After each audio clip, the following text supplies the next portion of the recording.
May 2022, our property was hit with a Derecho storm, and we lost 23 trees that fell on our property. One massive one on the house and a few on the vehicles, and our property was a disaster from this catastrophe. Not being in the construction world, we really didn't know where to turn, but we did reach out to First General, and they came in like true pros and took care of everything, answered every question we had, and literally got all the right people to come and do the repairs needed to turn that catastrophe into what we're seeing today. So there was nothing but professionalism, reassurance, and making sure things were done properly.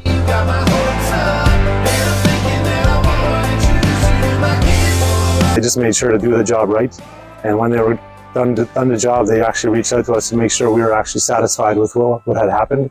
And yeah, nothing but positive feedback for First General and all the sub-trades that work for them. So very pleased with the project.